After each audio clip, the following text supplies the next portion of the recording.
Dr. Mazhar, thank you for being here today. Thank you. You gave your speech just a while ago. It was very informative. And you spoke specifically about quantum computing. Yes. Tell us, how is quantum computing different than the normal features of cybersecurity? So quantum computers rely on a function known as qubits.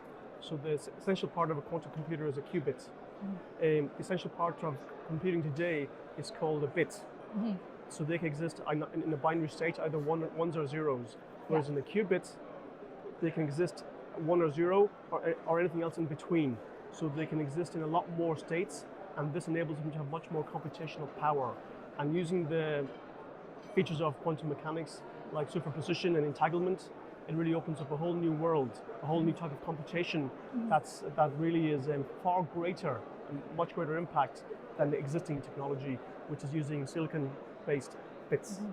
How can organizations today prepare for this change and this development? So like any technology, there's it can be used for good purposes or bad purposes. True. Most people, of course, want to use the power of quantum computing to do their business. You know, for advanced machine learning, for simulations, for creating new solutions.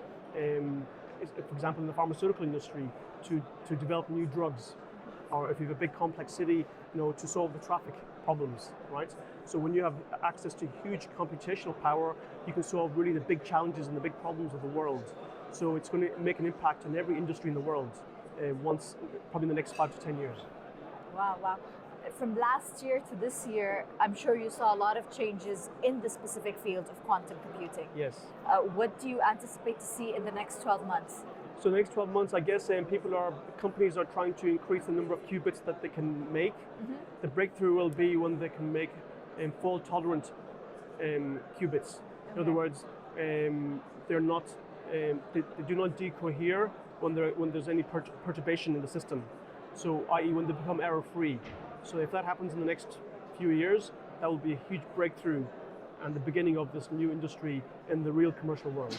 Wow, and what does that mean for organizations? What should they prepare for? So organizations have to understand, be aware, number one. Number two, I would advise them to carry out an assessment of what they have at the moment, a quantum assessment. Okay. I think this is very important. And based on that, to make a roadmap or implementation plan. So the good thing is you have some time, right? So, but start early and get the assessment done and make a plan in the next few years. And our company, ATP, we can help with that. Very nice. You spoke so much about quantum computing and everything regarding this matter in particular, but it also falls under the umbrella of cybersecurity, cognitive cyber, and with everything happening in today's age, people are looking at today's technology as a technology that can better understand, can better compute. And maybe there's a matter of over-dependency. What would be your general suggestion or feedback to the end users on how to use technology today, but with better authentic use, better accuracy? So this is a problem that I'm exploring at the moment with some experts around the world, especially in the area of AI, right? Sure. So AI today has a very particular philosophy and how it's constructed, okay? And unfortunately, it doesn't represent the philosophy of the Islamic world in terms of Islamic ethics. So we're exploring new ways of how to make the AI more appropriate, more humane, and that actually serves the purpose of humanity and not just an engineering tool. True. Right? So I think this is very important. But coming back to quantum computing, I think in Saudi Arabia you hear people talking about cognitive cities, not smart cities anymore. But cognitive cities will require cognitive infrastructure. Wow. And that really means quantum computing. Because in order to be truly cognitive, you need to have vast computational power.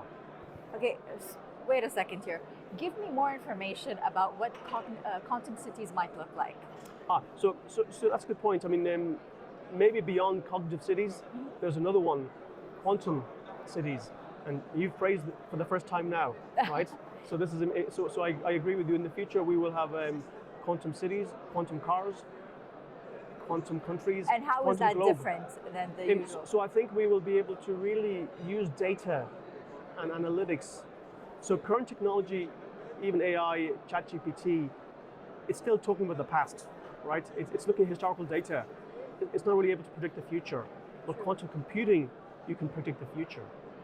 You have access to much more computation power, so you can predict the future. So it's a whole paradigm shift, and it'll open up a whole new world. And inshallah, if we use it in the right and ethical way, it will be a blessing for the whole of humanity. I mean, today's conference is so rich with information. You're talking about quantum data. A colleague of yours was speaking about DDI data.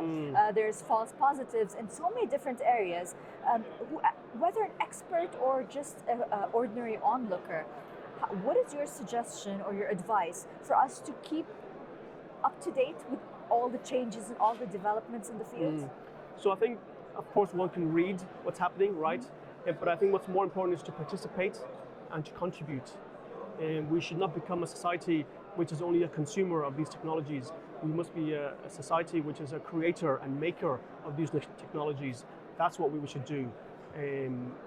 Sounds hard, but it's not that difficult, but you have to get involved. Entrepreneurs, industry, business people, we really have to make that transition from consumers of technology to makers, creators, and developers of technology.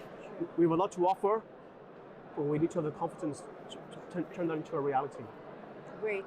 What do you anticipate to see happen in the next 12 months? So hopefully you're here next year in the same place interviewing you, but what do you want to see?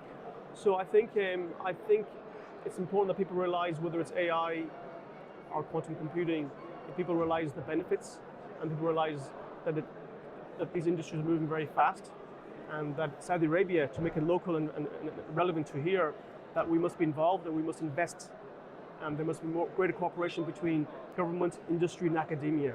I think this is key, because whoever controls these technologies literally controls the world. True, true. Very well said. Thank you, Dr. Mazhar. Such a pleasure to have you here in this interview. Thank you so much. Pleasure to be here. Thank you.